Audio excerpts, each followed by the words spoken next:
What's up, everybody? How are you? Welcome to After Hours with John Marks, and this is another Phillies Notes. As we have another Phillies signing today. Hello, everybody. Welcome to After Hours with John Marks, and we have more Phillies news to talk about here with a big signing today. Maybe the one that was flying under the radar a little bit because we knew that they were interested in acquiring a bullpen arm. You just didn't know how it was going to happen or when it was going to happen. Were they making a trade? Was Bohm going to be involved? That's how they got their late inning reliever guy. But they made a signing today. Actually came down during my show. Before we get to all that, make sure you're liking and subscribing. What do they say? Smash the subscribe button on YouTube. 97.5 The Fanatic. We're trying to get those subscriber rates up there. So please, if you're watching this on Twitter right now, go to 97.5 The Fanatic on YouTube and subscribe. And for me as well, you can see my credentials at the bottom of the screen across all social platforms at John, JON, MARKS Media, at John Marks Media. All right, a lot to get to, including the outfield situation where Dave Dombrowski said they're set in the outfield. But Phillies sign reliever Brad Keller comes down a 2-year, $22 million deal. I like that if he's good, because now he's under contract for next year. So you have your closer under club control for next year, and you have Keller under control for next year. Really an interesting case because he came up with the Royals as a starter and had some pretty good success, but then things started to fall apart. And then when he was converted to a reliever, he was not good. But as a starter in his first 3 big league seasons, had a 3.5 ERA and became a reliever and did not do well, had high ERAs, signed a minor league contract with Chicago this year, with the Cubs this year, and he had his breakout season. A 2.07 ERA, and not only just during the regular season, 75 strikeouts, 22 walks, and 69 2/3 innings, but then in the postseason. And this is something I talked about today on my show on The Fanatic, Middays with Marks. I feel like Jeff Hoffman might still be a Philly if he would have came up big in the playoffs. But as it stood, he came up small in a lot of the Phillies playoff appearances. But Keller, the exact opposite. This year with the Cubs in the postseason, 5 appearances, a 1.59 ERA, and 2 saves. He has 5 pitches that he throws. He relies mostly 40% of the time. He throws a fastball, a sweeper, and a changeup. But he does have 2 more pitches. Now, here's my question. Here would be my question, because I've seen Keller pitch this year. I thought he was very good. I hadn't heard of him before this year. 2 years, $22 million. Not a huge contract. A great contract for an 8th inning pitcher. Teams could have looked at him as a closer. He did close for the Cubs a little bit last year. But why was he available at that price tag? 2 years, $22 million. Maybe teams didn't have a lot of money to spend. Maybe there weren't as many teams in need of an 8th inning guy, a 9th inning guy, and spending that kind of money. But like, the market was there for the Phillies to take him.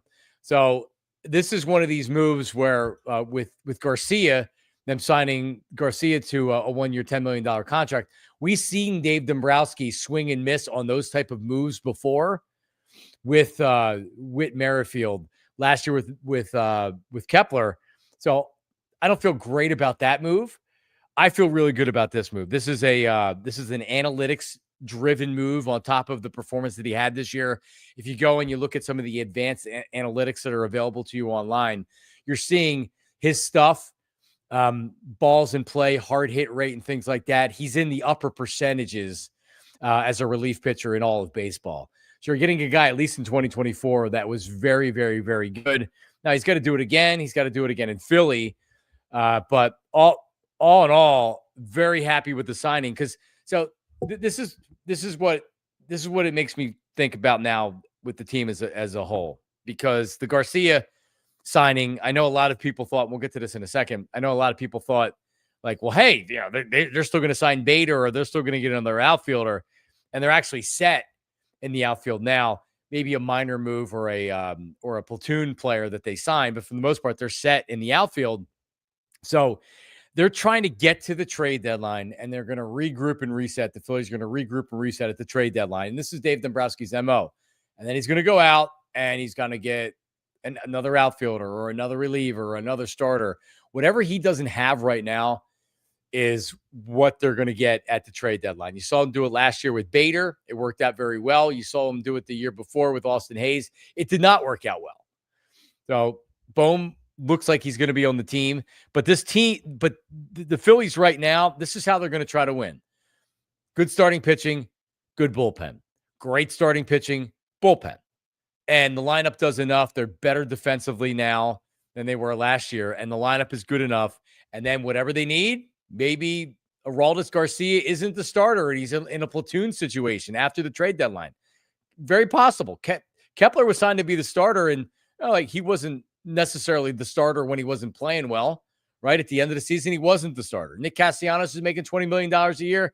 At the end of the year, he wasn't the starter. He was very much a platoon player. So just because they signed Garcia now to be their everyday right fielder, it doesn't mean he's going to be their everyday right fielder when it's all said and done. But now you look at this bullpen, and I start to get excited because this has the makings of a really, really good bullpen with Duran, who is your ninth inning guy. You're never going to wonder, is he a closer or he can do it sometimes, like Alvarado.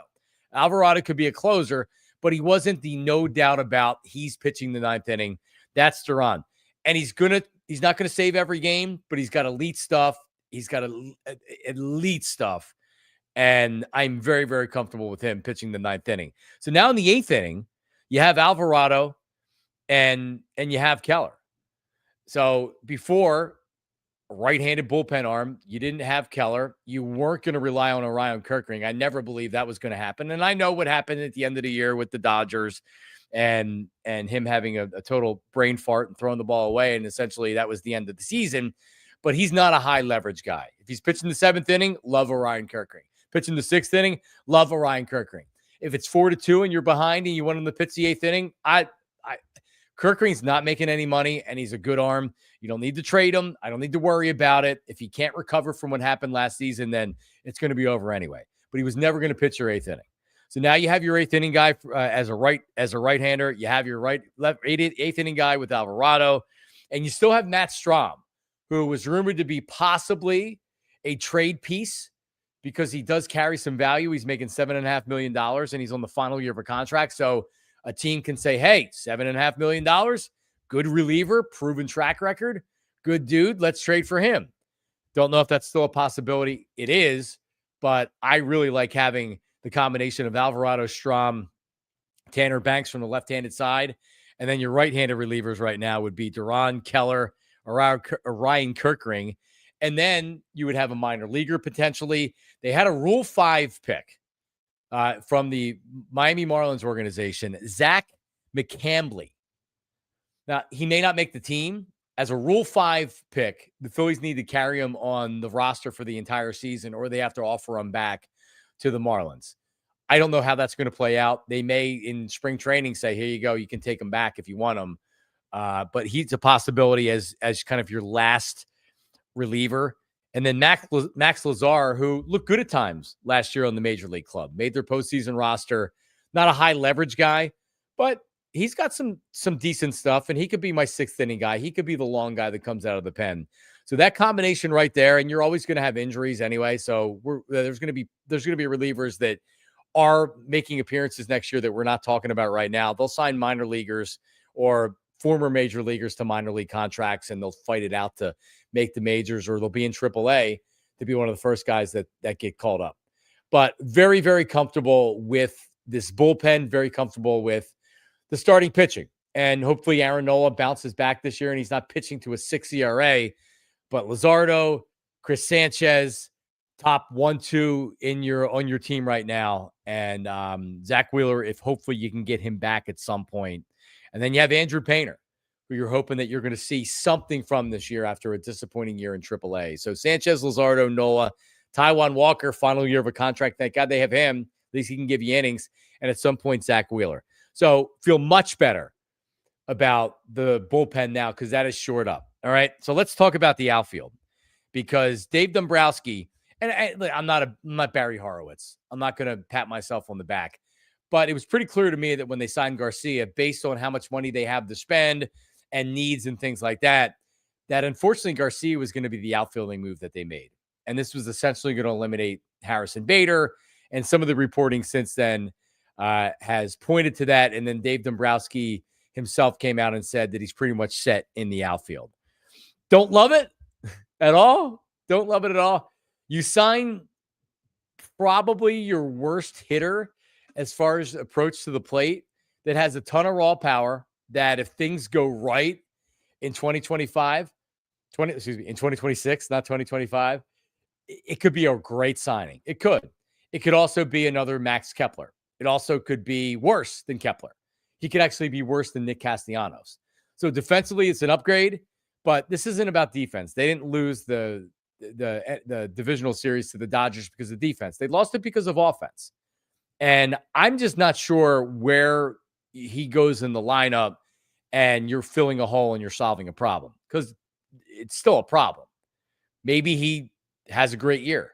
Maybe what we saw the last 2 years isn't what he's going to be this year, but he's a swing guy, swing first guy, not going to work the count. And if he hits a meatball and he gets a mistake or he's looking fastball and he gets one, yeah, he can put it 440 feet. But he's not adding to what this team needs. This team needs better hitters and more production during the postseason. He has the track record in the 2023 World Series. We'll see if he has it again with the Phillies. But at where you were and how much money you had to spend, and the fact that you have Nick Castellanos making $20 million and you're going to more or less give him away or you're going to have to release him, Garcia becomes a $30 million outfielder. And now that's not his fault. That's Dave Dombrowski's fault. That's a bad signing for Nick Castellanos, who wasn't horrible his entire career. He's had his moments. He was pretty good, but now it's over, and it's really over. Defensively, he's bad. Teams don't want him. Someone will pick him up once he's released, but no one's going to say, okay, we'll give you this C-level prospect, and we'll take $5 million of his contract. You pay 15. I don't even think that's going to happen. They know that the Phillies have let it be known that he's not going to be on the team this year. So I don't think Castellanos, you're going to get anything for him. Maybe some salary relief for $1 million or $2. But your outfield now, it's rough. Marsh, and I'm going to put Otto Kemp as the left-handed platoon, or excuse me, the right-handed hitting platoon. So Marsh, Kemp in left. Always want to call him JP Crawford. Justin Crawford in center, which I'm actually fine with. Crawford needs to develop. He's a young player. He aced AAA last year. He's selective at the plate. He works counts. He will get walks. He can steal bases. You wonder how many of these singles that he's getting at the AAA in the minor league level will translate to hits in the majors. The analytics will tell you they're not, but overall, he has a good approach at the plate. I'm excited to see him play.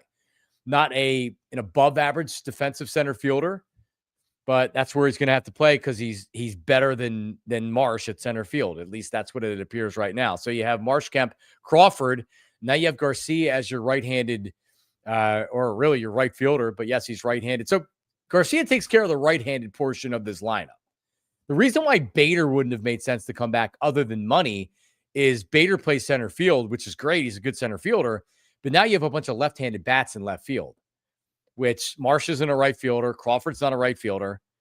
And you have Marsh, Crawford platooning in left. You don't want to have two left-handed batters platooning in left. I suppose you could move off of Marsh, but I actually like Marsh. And Bader wants 3 years, and I'm perfectly fine walking away from Harrison Bader. With that being said, the outfield right now is not good. You have Rojas that I guess he could be on the major league roster. Still could be traded. Doesn't seem like that's happening, being that it hasn't been done yet. And you have Weston Wilson, who could be on the roster, could be in AAA. Maybe another veteran that gets invited to spring training and signs a 1 year or a minor league contract. That's always possible as well. You have a couple of young players like Rincones that's down in the minors. They were touting him last year, and he actually didn't have a good minor league season. So I don't think you can count on him this year. But, the outfield's going to need a lot of work, and that's why I'm saying you got to get to the trade deadline. You get to the trade deadline, now you're saying, okay, like Harrison Bader last year, we can grab this player. We can grab that player. So all in all, still underwhelming. Still wish that you were able to get a little bit more for the outfield. But keeping Bohm, who probably didn't have much of a market, didn't enable you to clear enough salary and you could have maybe targeted another outfielder that was a little bit better. Some criticism on Dombrowski without knowing the market and knowing what was really out there.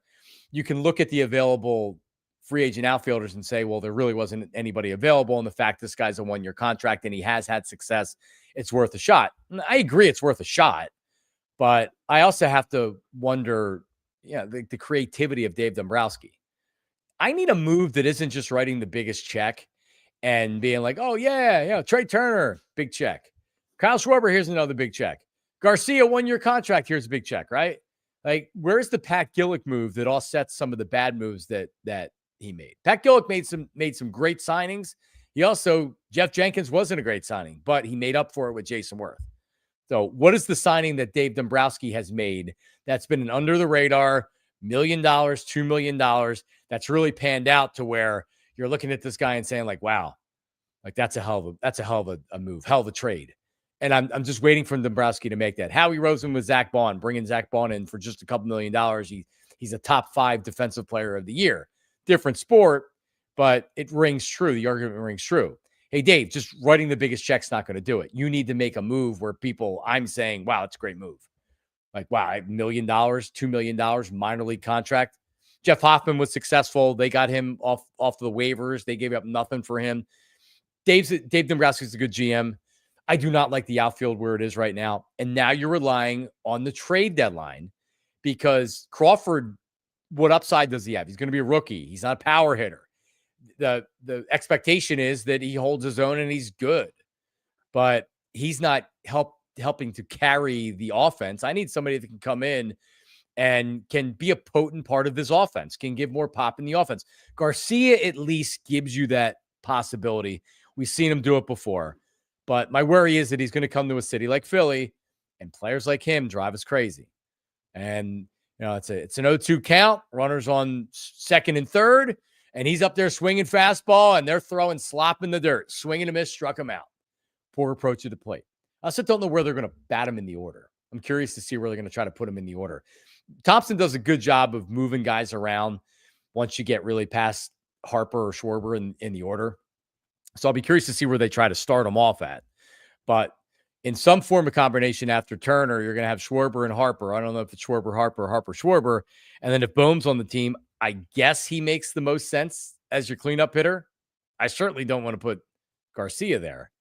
And then the last piece here on the Phillies is JT Realmuto is still not signed. The money is put aside for him to sign. They probably have a really good idea what he's going to get. They know what they've offered him. So it's a matter of JT now just saying, okay, I'm signing or I'm going somewhere else, or maybe getting a higher offer and making the Phillies add more money to it. But at this point, I'd be shocked if JT was not a Philadelphia Philly, and I think the Phillies would too. They're certainly operating like JT is coming back. So another signing by the Phillies. This one is a good one, and I'm excited to see what this bullpen looks like. Make sure you're subscribing to 97.5 The Fanatic on YouTube, and watch my show, Middays with Marks, if you're not a 97.5 The Fanatic viewer and you're catching us on YouTube because we're in your Phillies algorithm. I do a show 10 a.m. to 2 p.m. on 97.5 The Fanatic every Monday through Friday. You can watch us on YouTube. Again, just go to the Fanatic Facebook or the Fanatic YouTube page. Or if you're in Philly, you can listen on 97.5 The Fanatic or on the 97.5 The Fanatic app. You can listen anywhere. It's on the iHeart app, wherever you get your radio. You can get it right there. Until next time, we're talking Phillies. See ya.